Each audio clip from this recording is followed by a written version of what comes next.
Halo sahabat sekalian.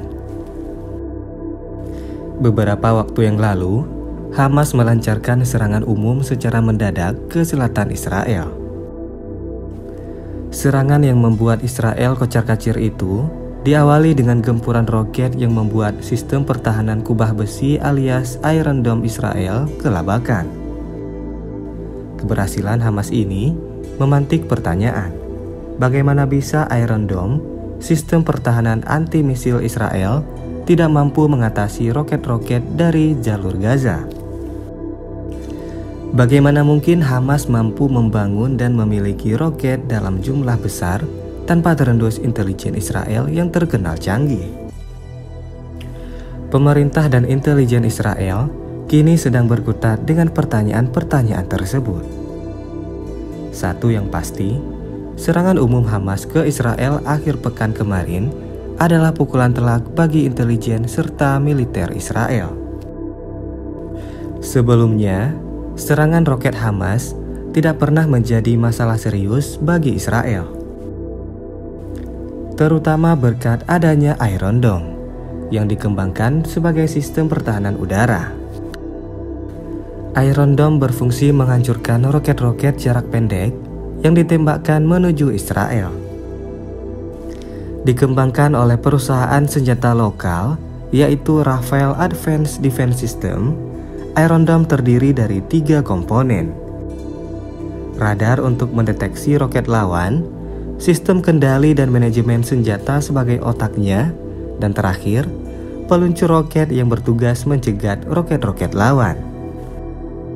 Iron Dome efektif menjaga Israel dari serangan roket Hamas hingga Hizbullah di Lebanon selama 12 tahun terakhir. Sampai terjadinya serangan umum pada 7 Oktober kemarin. Sejumlah analis menilai Hamas sudah mengetahui kelemahan dari Iron Dome, mempelajarinya, dan memanfaatkannya dalam serangan pada Sabtu dan Minggu lalu. Hamas tampaknya sudah tahu peluncur roket Iron Dome tak mampu mengatasi tembakan roket dalam jumlah banyak dan yang ditembakkan dalam waktu bersamaan. Kelemahan sistem ini terletak pada jumlah peluncur roket yang terbatas. Selain itu, diperlukan waktu yang cukup lama untuk mengisi ulang roket ke dalam peluncurnya. Serangan umum Hamas ke Israel pada Sabtu diawali oleh gempuran roket pada dini hari. Menurut analisis perusahaan keamanan asal Inggris, Hamas menembakkan 3.000 roket ke Israel hanya dalam tempo 2 hari. Sebagai perbandingan, dalam serangan pada Mei 2021 lalu, Hamas menembakkan 4.360 unit roket ke Israel dalam waktu 15 hari. Ketika itu, Hamas tampaknya sudah mendeteksi kelemahan Iron Dome, terutama ketika mereka menembakkan 100 roket dalam hitungan menit saja.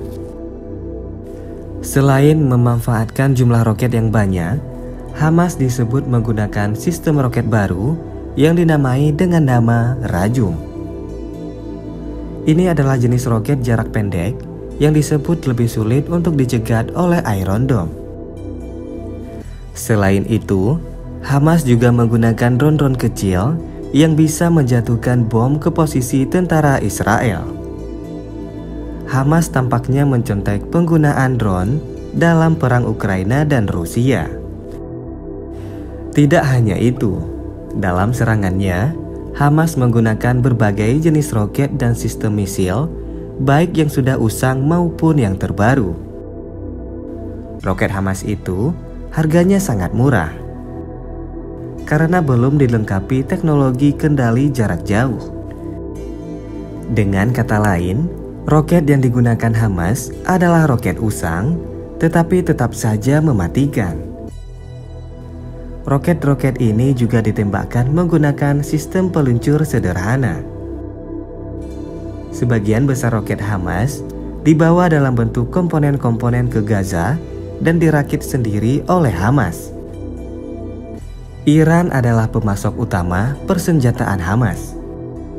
Selain itu, Senjata untuk Hamas juga diselundupkan dari Suriah dan Libya. Ada pula senjata yang dirampas atau dicuri dari Israel sendiri. Israel bersama Mesir selama bertahun-tahun telah berusaha mencegah penyelundupan senjata dan bahan baku roket ke Gaza, tetapi belum berhasil juga. Hamas memiliki jaringan terowongan bawah tanah yang digunakan untuk menyelundupkan senjata dan bahan pokok. Israel telah menghancurkan terowongan bawah tanah sepanjang 100 km dengan kedalaman 60 meter di Gaza pada 2021 lalu. Diyakini, Hamas masih memiliki jaringan terowongan lain yang belum terdeteksi oleh tentara Israel. Sahabat Tabipedia, itulah pembahasan tentang cara Hamas mengalahkan Iron Dome Israel yang terkenal canggih. Jika ada hal lain yang ingin dibahas, silakan tulis di kolom komentar. Terima kasih telah menonton video ini dan sampai bertemu pada video selanjutnya.